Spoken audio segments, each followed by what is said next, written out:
Tonight, taking to the Capitol for marriage. I'm Jason Calvi. I'll have that story next. A prominent Catholic speaks out about the regime in Iran. What's prompting his powerful words? The president also takes on the Middle East, his new plan moving forward. Plus,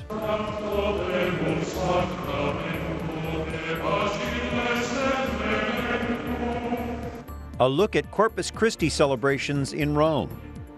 Those stories and more just ahead on EWTN News Nightly for Thursday, June 19th, 2014.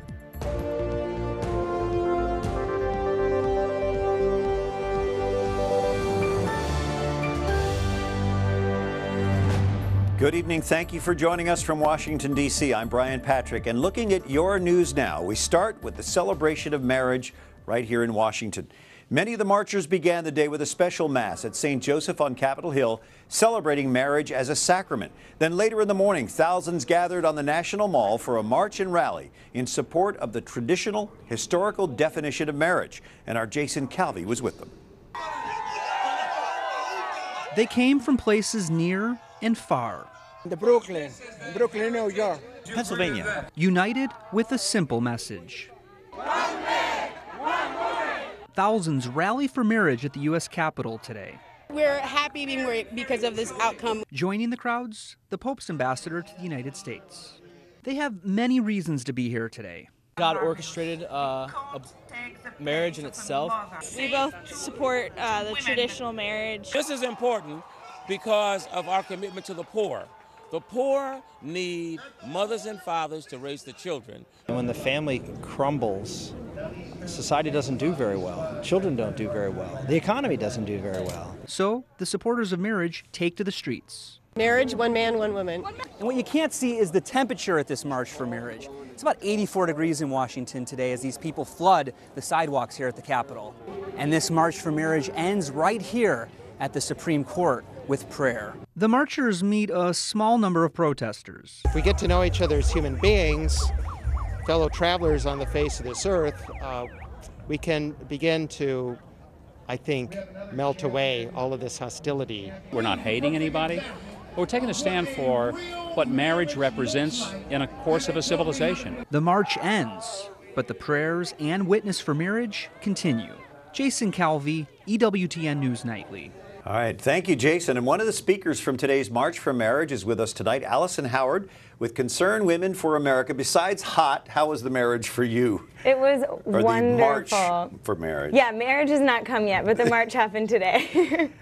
So how many people would you say were there? Is it a good crowd? Yeah, it was a great turnout. Honestly, like Jason said so well, it was 84, humidity was high, but the temper was great. It was such a loving environment, a really encouraging thing to see so many people show up right behind the Capitol, and then we walked all the way around in front of the Supreme Court. We were both at the March for Life. It was single digits with a wind chill below zero, so the heat wasn't so bad. Let's talk about the climate, though, the social climate for millennials like you who support traditional marriage. It is hostile, and anyone my age would say that.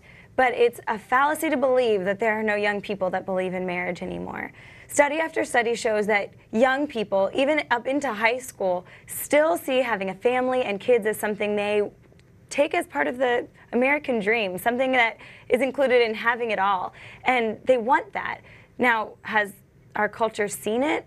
Not done very well. But that's where the grown-ups need to step in and show us the importance of marriage, sticking it out and sticking together. So how do we, as families, as couples, give that example of marriage to our children and grandchildren? Sure. Well, the same theme ran the whole length of the rally today and throughout the march. Not only just one man, one woman, but that we have one life and we have to be a good steward of it. That marriage was the first institution ordained by God. And so we need to be protecting it and encouraging it and advocating for it, and that starts in the home, that starts at church and communities. And, you know, for me, it didn't even make sense to my own family until I sat down and talked to them and said, guys, if we lose this fight, I will be the last generation to know marriage is between only a man and a woman. And that really set them back, and I hope it makes people see that it will be a time that we tell our children and our children's children, remember that time when marriage was as God planned it. The White House, at some level, seems to recognize the importance of family. It's got a few initiatives, support for working families, fatherhood. But are these initiatives enough, and how are they going about that? Sure. Well, the president wrote a book called Dreams of My Father, and even on Father's Day talked about what it felt like not to have a dad in the home. He said he felt the weight of that absence. Now that's great, but he turned around and created an initiative to address fatherlessness without once addressing or using the word marriage. Not once in Brothers Keeper, the initiative, does it mention the word married. Now it mentions government plenty of times, federal and state 60 times. But when we can't make marriage policy to create the reality of what we know is best for kids, you know, the president has the ability to do that, to advocate for a good thing here.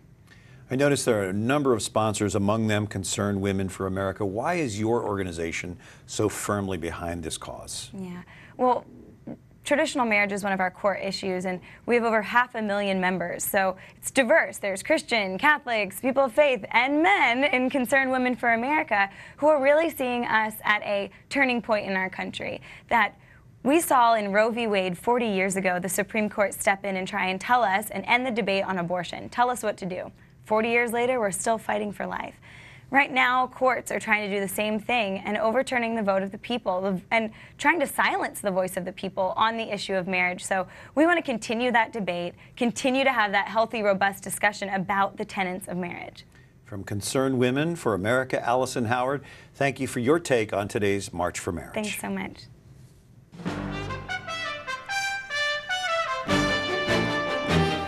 Some of the other stories our EWTN News Nightly team has been covering in today's world. The Commander-in-Chief addressed the nation this afternoon. The topic, how the U.S. will try to help bring order back to Iraq. That country's been overrun by terrorists from the Islamic State of Iraq and Syria, also called ISIS. The president said there are a number of ways the U.S. can help without putting boots on the ground. American forces will not be returning to combat in Iraq, but we will help Iraqis as they take the fight to terrorists who threaten the Iraqi people, the region, and American interests as well. President Obama left the option of targeted military action in the future open. He said the U.S. also would increase its intelligence efforts in Iraq and is prepared to create joint operations centers with the Iraqis. Part of the president's busy day today was awarding the Medal of Honor to Corporal Kyle Carpenter. The Marine was injured while guarding a patrol base in Iraq. Promises of a Ukraine ceasefire are not easing tensions in that region. A new buildup of Russian troops is happening right now along its border with Ukraine. The NATO Secretary General is calling it a very regrettable step backward. The troop surge comes after a leader of the rebel forces apparently posted a YouTube video asking Russia for help, saying they were outnumbered by Ukrainian forces. Now to the leadership shakeup in the House of Representatives. Today, members elected a new Republican leader and whip. As expected, California's Kevin McCarthy is the new majority leader. He'll work closely with the new Republican whip, Steve Scalise from Louisiana. They'll take over after Eric Cantor steps down as majority leader in July. He lost his primary in Virginia last week and will leave office next year. Meanwhile, the Speaker of the House says he's happy to return to business as usual now that the elections are over. Our job is to stay focused on the American people's priorities. We've made their priorities our priorities. The American people are still asking, where are the jobs? And our job is to make sure that we're doing everything we can to promote our economy, to create more jobs and higher wages for the American people. House Speaker John Boehner today, and also on the Hill today, a look at life in Iran a year after the election of Hassan Rouhani. One of the big topics at this congressional hearing was the lack of religious freedom in Iran, and Christians aren't the only religious minority suffering persecution.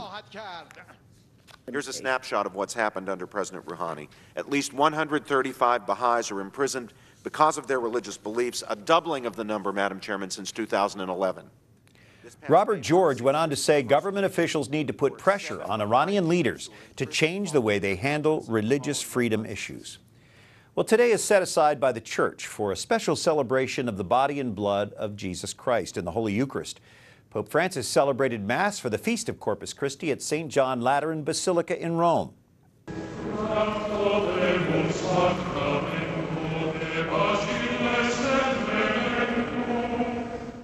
That was the beautiful sequence Lauda Sion, written centuries ago by St. Thomas Aquinas. After the Mass today, there was a solemn procession. Our Rome correspondent Alan Holdren was there, and we'll have a closer look at this holy tradition tomorrow here on EWTN News Nightly. Well, Spain has a new king tonight. It was a modest ceremony as 46-year-old Felipe VI took the throne. No foreign royals were invited. King Felipe's dad, Juan Carlos, passed on the red sash, signifying his role as Captain General of the Spanish military. Later, the new king took the oath of office before Spain's parliament. Spain's soccer fans are mourning a heartbreaking loss tonight. Their team is now out of the World Cup after a second loss in the series, this one to Brazil. So a bitter end for the top-ranked team. Coming up, a former president opens a two-day summit on poverty in America. And the next generation of space exploration is coming together piece by piece.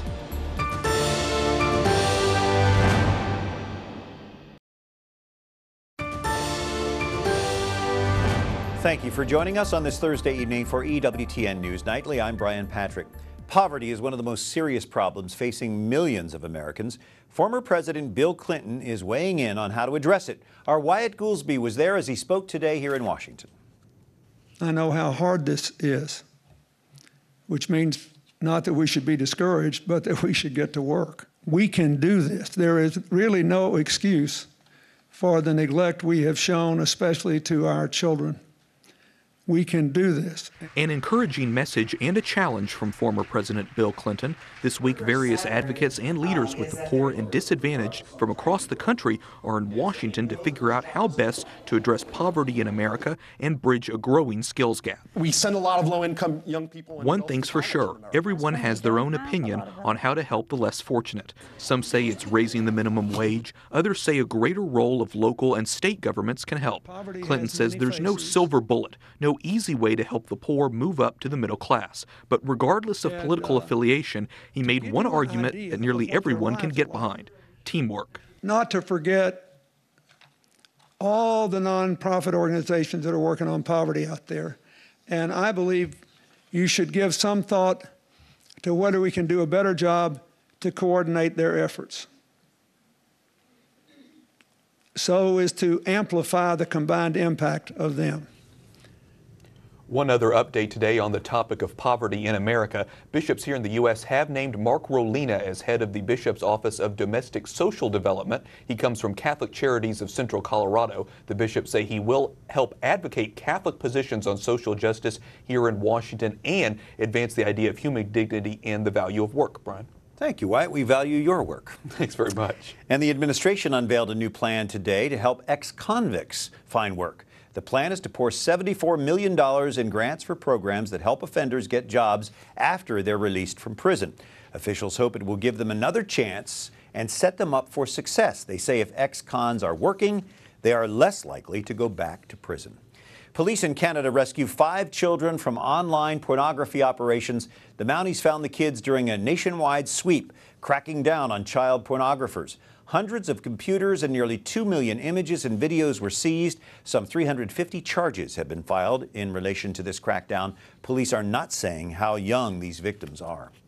This week, President Obama has been pushing innovation, encouraging Americans to develop new products. Well, that's the direction a Catholic high school in Northern California is taking. Oakland's Catholic Voice newspaper reports De La Salle High School recently broke ground for what's being called the STREAM Innovation Center. STREAM stands for Science, Technology, Robotics, Engineering, Arts, and Math. The building is expected to cost more than $20 million. Tonight, an inside look at NASA's next venture into space, which could make a trip to the moon look like a walk in the park. At every turn, there are signs of progress. Thousands of steps paving the way for America's return to space. 3 years after the space shuttle's final flight, NASA's next frontier is coming together in cities across America's South. The world's largest rocket, the Space Launch System, has its sights on reaching deep space, an asteroid, someday Mars. Sections of its core stage are being welded in New Orleans. 40 miles away in Bay St. Louis, Mississippi, engines are being assembled by hand. This is essentially the brains and nervous system of your rocket. In Huntsville, Alabama, flight computers are going through launch sequences. A scale model of SLS going through its own tests. This is one of the pieces that the designers need to design the various hardware and components.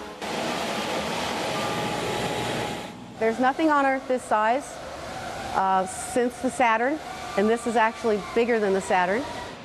As the work there continues, so does progress toward another milestone, the maiden voyage of Orion, a test mission of NASA's next-generation crew capsule. That's expected to happen later this year, carrying a nation's promise to the far reaches of space. Up next, more from the March for Marriage. We hear from two marchers about why they came. And a judge may order LA Clippers owner Donald Sterling to keep his mouth shut.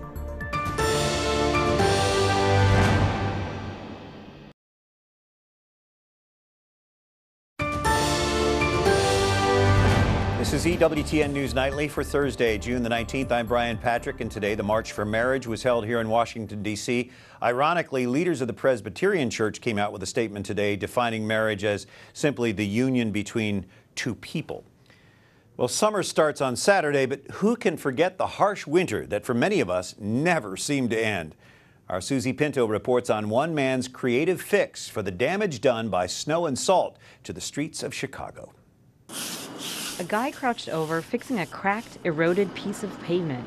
He's a hero to drivers for sure, but something's different here on this Chicago street. Potholes are universally ugly. Nobody likes them. I mean, nobody likes them. And I just think it's fun to add that little bit of spark into a issue that people moan about and there's really nothing you can do about. So, armed with orange vests, cones, and good humor, Jim Bacher and his crew are on the case. But Bacher is no city worker. He's a mosaic artist, a detail often lost on those who speed by. Or if they happen to be going by very slow, where they'll just do a second take. Bacher's mosaics are made with the color of Chicago's flag. But what does the city have to say? They didn't say no.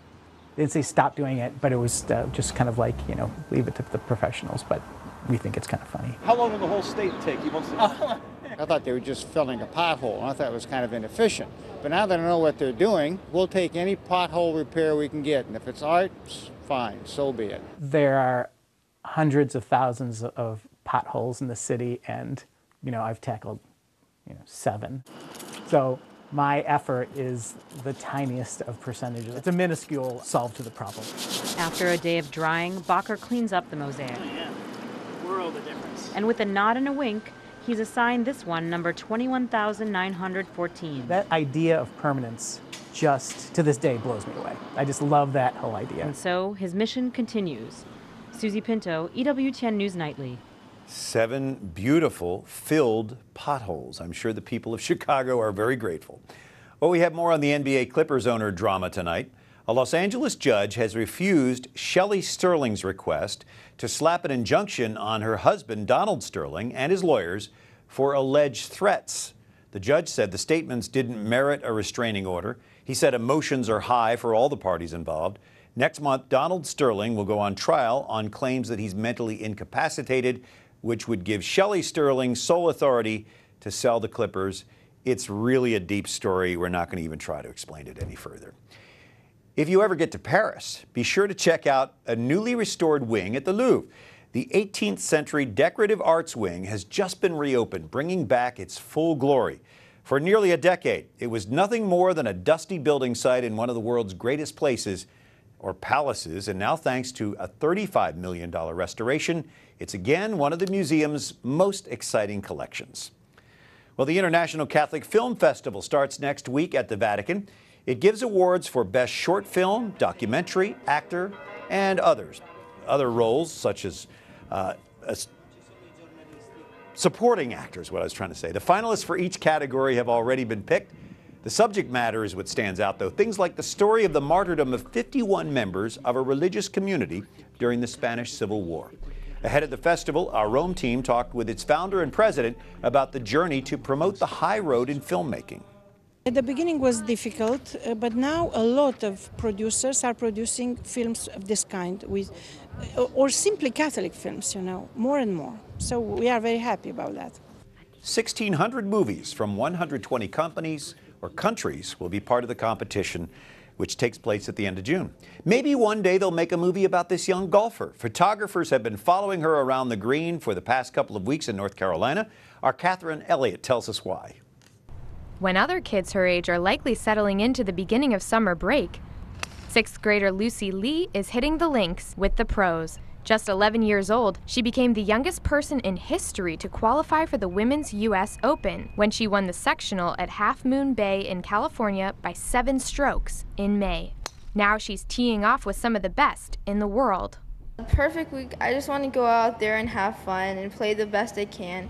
And I really don't care about the outcome. It's just I want to have fun. Michelle Wee made her pro debut shortly before turning 16 and will be competing with Lee at Pinehurst. Now 24, she has some advice to pass along. I say just to have fun, go out there, try to learn as much as you can, go up to any pro.